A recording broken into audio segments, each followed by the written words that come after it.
Welcome to the Period Podcast, hosted by your girl, Tammy Lachelle, aka Tammy Forrest.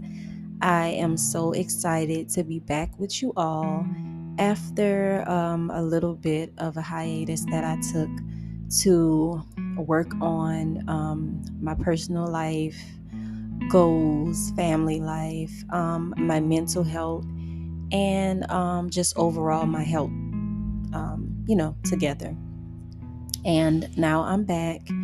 I'm refreshed and I'm ready to do season 2. Season 1, if you haven't had a chance to listen to it, I highly encourage you to go back. I want to apologize because I planned on doing so much more with season 1 and I didn't, but that's okay, right? Because I am continuing on to season 2, despite what I feel that I didn't do with season 1, because I am a beginner and I'm learning. I'm learning as I go, and I'm flourishing as I go. I am growing as I go, so it's all good. So if you didn't get a chance to listen to season 1, those episodes are still available. Make sure to listen.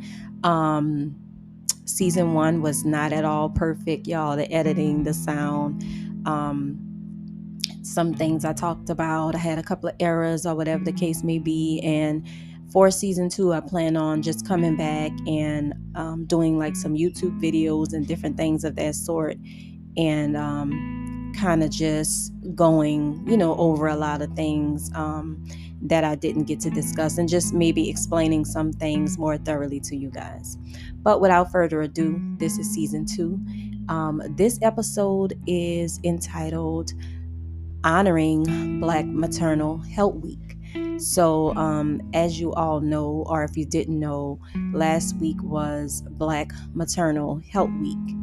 And I believe the theme, let me get it for you guys and tell you what the theme was, because I just had it pulled up. So give me 1 second. Okay, so last week was Black Maternal Health Week 2024. It was April 11th through the 17th. And the theme was Our Bodies Still Belong to Us, Reproductive Justice Now. I thought that was so good, with everything that's going on in the world around Black Maternal Health Week, right? So many things are going on, so many things are happening. And so I thought that it was important for me to discuss and honor Black Maternal Health Week. 1, because I am a Black woman. 2, because I am a Black mom. And 3, because it's just important because of the disparity that we face as Black women in the healthcare system, right? The discrimination, the feeling that we are not safe, the feeling that we are not heard, that our concerns about our health are not being taken seriously, that we're over dramatic, we're overreacting. There's nothing really wrong, but we want to, I guess, pretend that there's something wrong, but then there's actually something wrong, and then it's too late, and things go left, and women are losing and have lost their lives to a system that is failing them, mainly because of the color of their skin, and their voices are not being heard.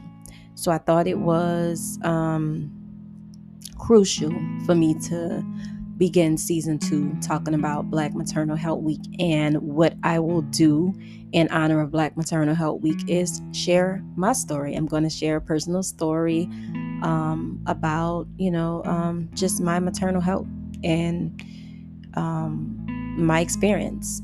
And one of my experiences, I am a mother of 4.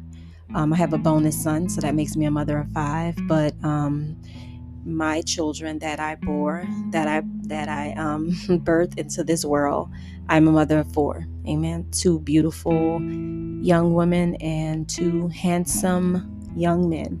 So I'm going to be talking about my very first pregnancy tonight. Not that all the rest of them are not special, because they all are special. And I actually had two experiences that were not so great with both of my girls. And with the boys, I didn't have those issues at all. So it was something with the girls.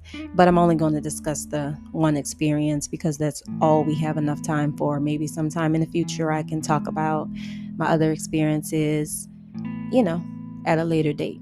So without further ado, so in the year of 1999, I found out that I was pregnant. I found out that I was with child. Y'all, I was 16 years old. Yes, I was 16 years old. I became pregnant at 16. I became a mom at the young age of 16. A child having a child. During the time that I was pregnant, or I became pregnant, the time that we were living in, getting pregnant at a young age, being a teenager and getting pregnant was not accepted. It was frowned upon. People were so critical and judgmental. It was an embarrassment. It was shameful. It was not something that I was proud of at all. And I'm not saying in this day of time it's something that you should be, proud of or bragging about, because I don't think any young teenager wants to become a mom. I mean, they may have that desire, but becoming a mom at that age, right, it's a lot. But guess what? That is how some of our lives end up going. And that is the plan of God for our lives. However it ends up going, God knew and God foresaw. So nothing is a mistake. No child is a mistake. I want to, put that out there. But, you don't want to be, pregnant at that age or whatever. Or if you're a mother or a father, you don't want your child to become pregnant at that age, because you recognize that your child is a child, and she will be a child having a child. And so you want to protect them from that, But in the time that we live in now, we're seeing a lot of young women, a lot of young mothers, and shout out to y'all who are, shout out to all the young moms, because you all matter. Your stories matter, your voices matter, and everything's going to be all right. I am a living testimony of that everything will be okay. You can do it. So in my time, like I said, it was something that was not accepted. Okay. So my now husband was my on and off again boyfriend at the time. And we had broken up and we hadn't seen each other in a while. And then when we did see each other, there was an instance where something happened, and I just kind of felt funny about it. I didn't know a whole lot about pregnancy. I really didn't. I didn't know a whole lot about anything, because I was a young girl just living her life. I had never even stopped to think, oh my God, this can happen to me. Oh my God, I can get pregnant. That was like the least of my worries to the back of my mind, even though I was sexually active. It's just something I honestly, never thought about. And so, but I knew, like if you miss a period or something like that, if you get sick and things like that, I knew it just a little bit. My sister, one of my older sisters, was a mom, had recently become a mom. So some things I kind of knew just from, I guess, hearing different things or different conversations, But after that instance that my then boyfriend and I had, I didn't get a period when I was supposed to get a period. So I was like, okay, where's my period? So of course, if you're used to, I am so sorry, guys, my phone started to ring. Of course, if you are used to getting a period and then all of a sudden one day you don't get a period, you know that something is going on. And so I didn't tell anybody. I went to like Family Dollar or something at the time. I'm not sure if Family Dollar was even around, but whatever it was a store that sold products for $1. And I went and got a pregnancy test. I initially got one pregnancy test, and I took that pregnancy test, and that pregnancy test revealed that I was pregnant. And I was like, oh no, this test has to be wrong. So I ended up getting about 3 more of them with a total of 4. And I took all of them, and it kept telling me the same thing. It kept showing up that I was pregnant. I read the little instructions. I did what it told me to do. And every time I did what it told me to do, peed on the stick or whatever the case was, it showed me 2 lines every time. So I said, you know what, I think that this may be serious, right? So I ended up telling one of my older sisters who had recently had a baby, a daughter. And I told her what was going on, and she agreed to come with me to the OBGYN to find out. And that's what we did. I made an appointment. Me and her caught the bus together, and we went up there. And when I got to the doctor's office or whatever the case was, the doctor said that she would test me there to see if I was pregnant. And that's what she did. And I was pregnant. She came back in the room and she said, "You're pregnant." And at that moment, it was like my world stopped. I couldn't hear anything else. I was thinking to myself, oh wow, like I can't believe what I just heard. I can't believe it. And all these thoughts were going through my mind, like, what am I going to do? The main thought that was going through my mind was, what am I going to tell my mom? What are people going to think about me? How am I going to do this? Just all these thoughts in the mind of a 16-year-old. And so my doctor, gives me instructions on how to, make my next appointment to start checking up on the baby, tells me things that I need to start doing, gives me my prescriptions for my prenatal vitamins and things of that sort. And, we leave the doctor's office. I'm really, really quiet. I'm in shock. So I don't say much. My sister fussed at me so bad, y'all. Like, she was livid. She fussed at me horribly from the time we left the doctor's office on the bus all the way home to home. She was very upset. She just could not believe that I had got pregnant after I saw, what she went through and what she was going through as a young mom too. She was young as well, but she was, older than me, or whatever the case was, hadn't graduated high school and things of that sort, right? I was still in high school and just, things like that. And I know it was all out of love, right? Because she didn't want that for her little sister who would, right?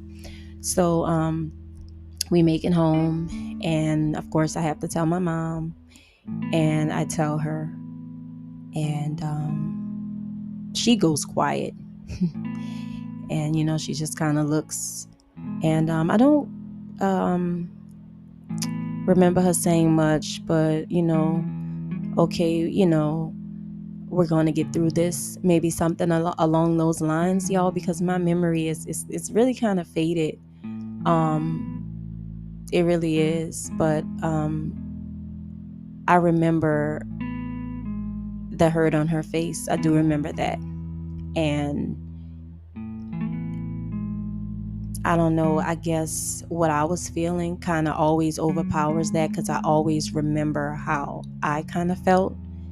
And so it blocks out that memory of kind of what she even said, because all I could think about at the time was what she was feeling, what she was thinking, and how I had failed her, how I had disappointed her, how I had embarrassed her, is all I could think about. So anyway, I got through that with my mom and things like that. And next I told my then boyfriend, now husband, that I was pregnant, and he was very supportive. And we agreed, of course, that we were going to keep the baby and things like that. He told his family, and they were also supportive as well, even though as young parents, he was older than me by some years, but even though as younger parents, and he also already had a son from a previous relationship, so he was already a parent. So that whole young relationship, there was a lot, and there was a lot of immaturity between him and I. But I thank God for grace, and I thank God for growth, amen, and wisdom, and all of those things that came along throughout this journey. So long story short, like I said, I started going to my doctor's appointments, taking my prenatal vitamins, trying to do the best that I could. Like I said, I didn't know much. I'm a 16-year-old girl, so I'm sure I wasn't eating right, wasn't exercising, wasn't doing none of the things that, I probably should have been doing. And fast forward to my, I believe I was 37 weeks, and I went in for, one of my routine appointments to just check the baby, as I had started to do. And the nurse checked my blood pressure. And I don't remember what it was, but it was off the charts, and it was extremely high. And she looked at me and she said, "You need to leave here and go directly across the street to the emergency room. Your blood pressure is dangerously high." And I was by myself. I had caught the bus up there. I was by myself. And I was like, wow, okay. So I don't know. I don't know what this means. So at that point, I'm really, really afraid. I'm really scared.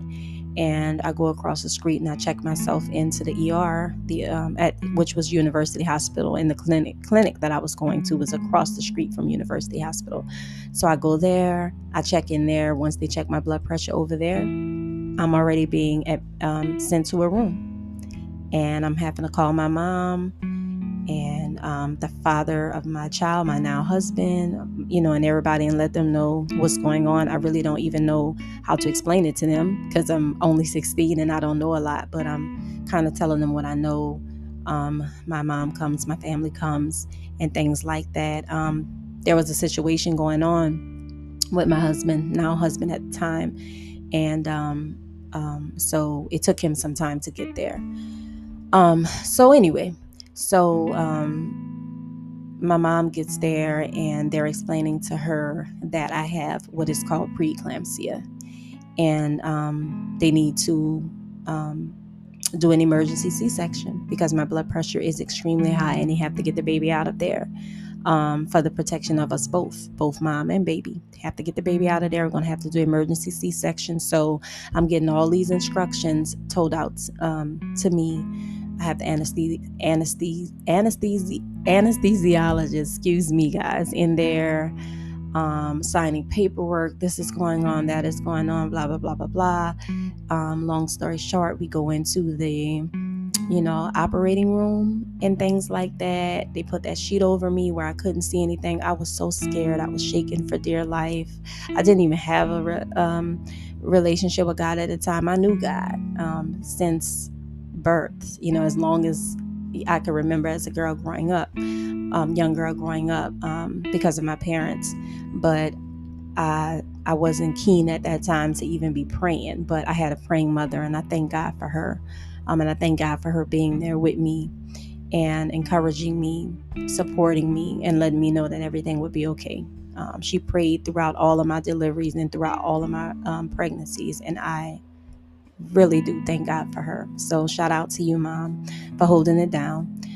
So I end up having the baby through C-section, and she comes out low birth weight. And they said it was due to the preeclampsia, because preeclampsia can stop or cause low birth weight, is what they told me. So she was a preemie. She was 4 pounds and 11 ounces, so she had to go directly into the NICU. So I was able to hold her for a little while and things like that, and then she had to go. Other than that, she was a healthy, beautiful baby. She ended up staying in the hospital for 2 weeks because she did not know how to bottle feed, and she had to get to a certain weight before she was able to come home.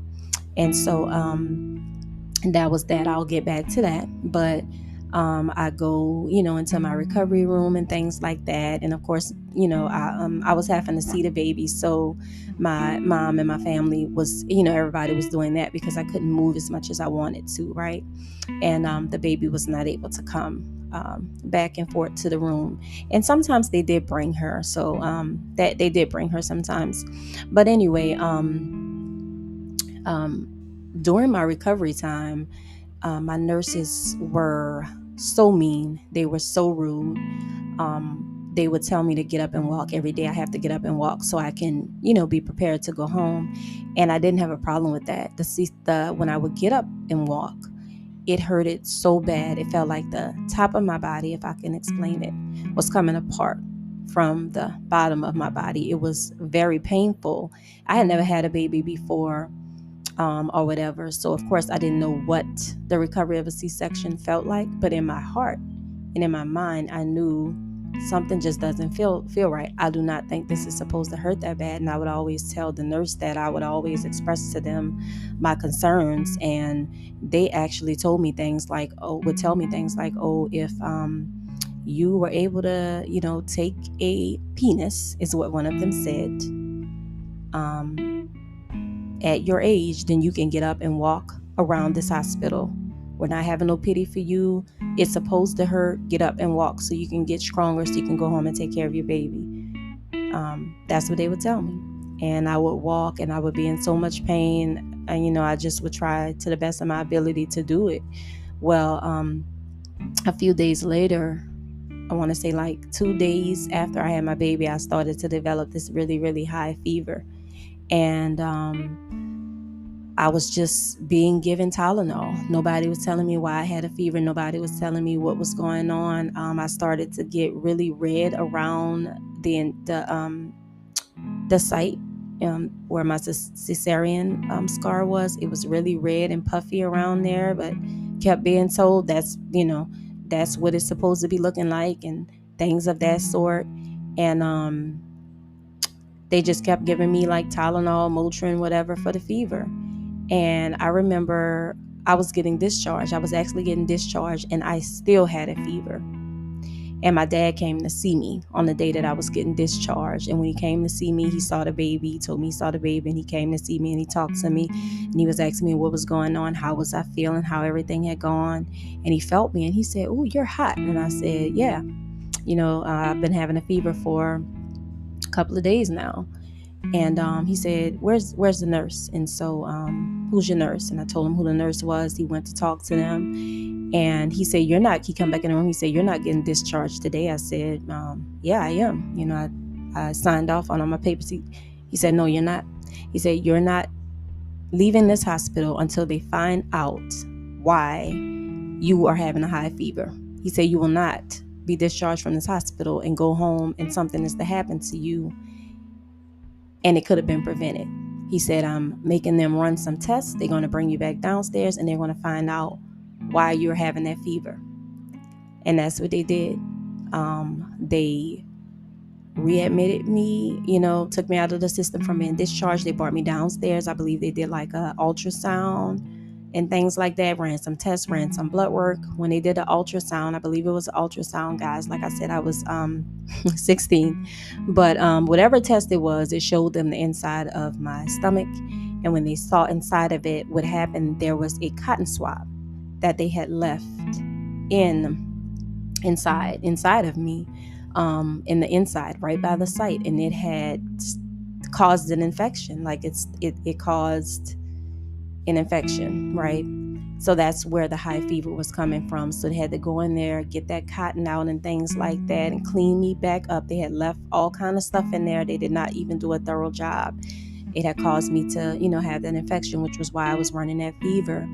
And once they cleaned all of that up, honey, I felt a whole lot better.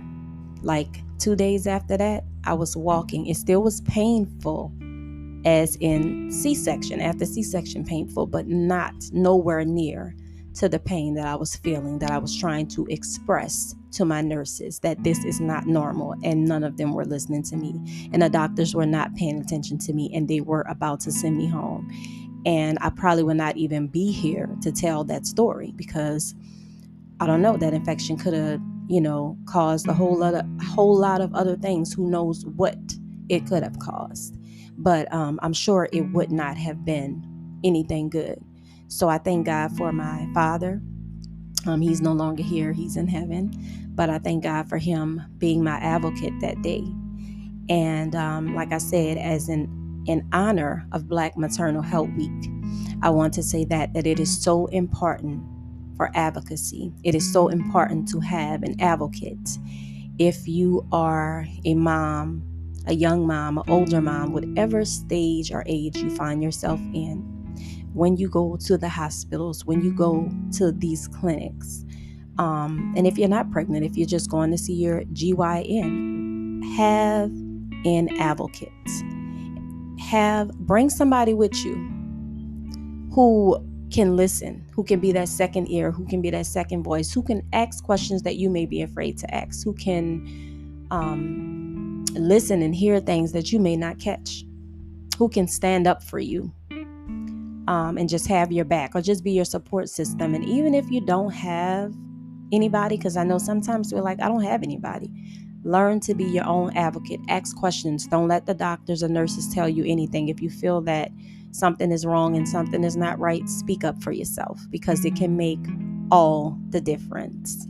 I want to say that Black Maternal Health Week is important.